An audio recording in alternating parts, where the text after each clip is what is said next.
This boy says that he is very alpha. Half of the girls at school love him. Woo! He says so. And we wonder if he is true or not. If we ask all the girls in the school, we'll find out. If 50% say yes, 50% say no, we say that he is true. And if we get a different result, we say that he is lying. That's all.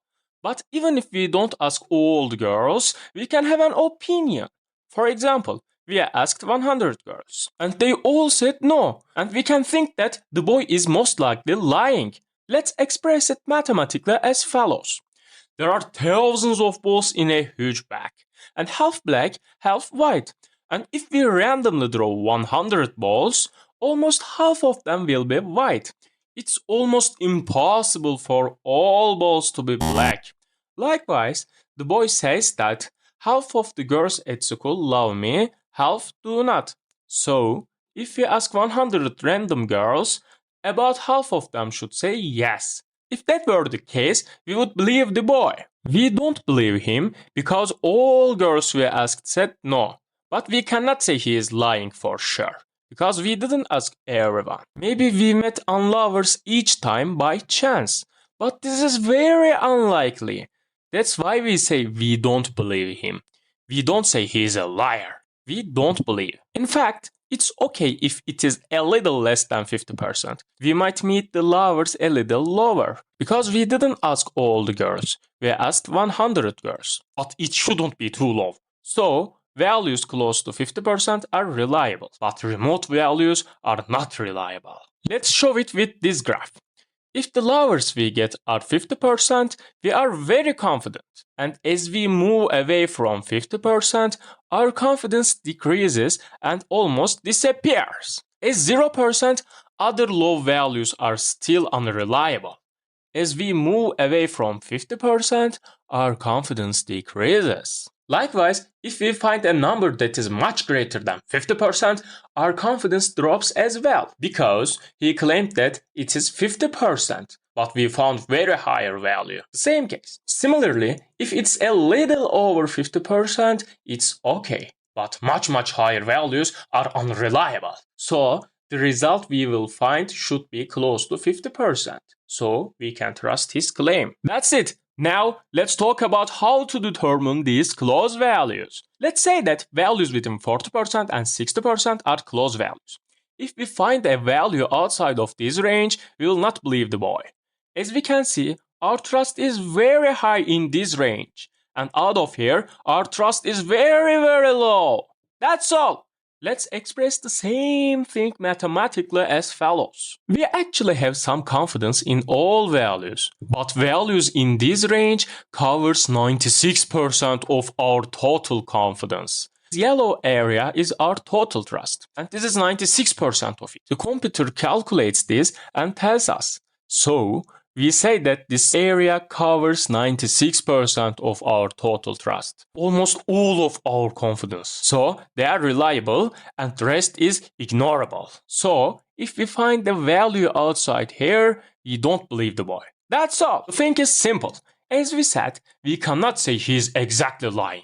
If we ask all the girls and find a different number than 50%, we can say that he is exactly lying and we are 100% confident.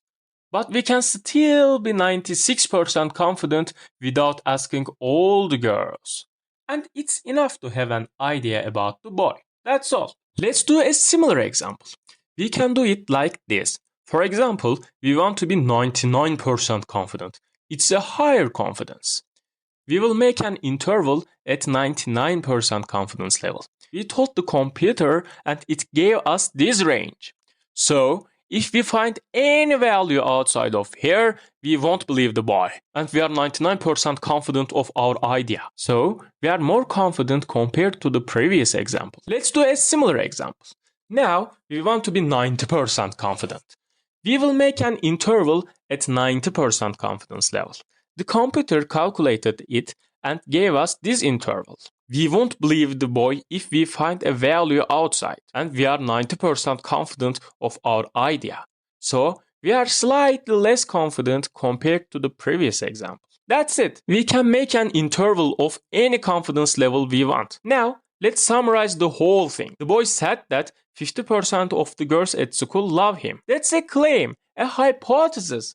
We don't know if he is really true. So, it's a hypothesis. And we will not ask all the girls. We will ask some girls randomly and get some ideas. So, we are going to test the hypothesis.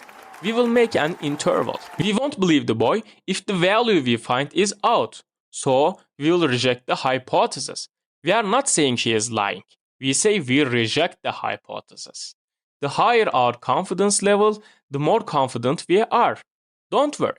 Questions will tell us what percent of the confidence level will be, and we will do our area. That's it. And similarly, if our result falls within this range, we don't reject the hypothesis. Look, we don't say we accept the hypothesis, because we still didn't ask all the girls. We don't know if the hypothesis is really true. We say that we can't reject the hypothesis. For example, we say that we couldn't reject the hypothesis according to the 90% confidence level. That's it. We determine the level of trust, the computer calculates the area. But professors do not allow us to use computers in the exam. So, we need to know how to calculate the interval without using a computer. There is a very easy method to do this. And we will find out in 2 minutes in the next video. See you later.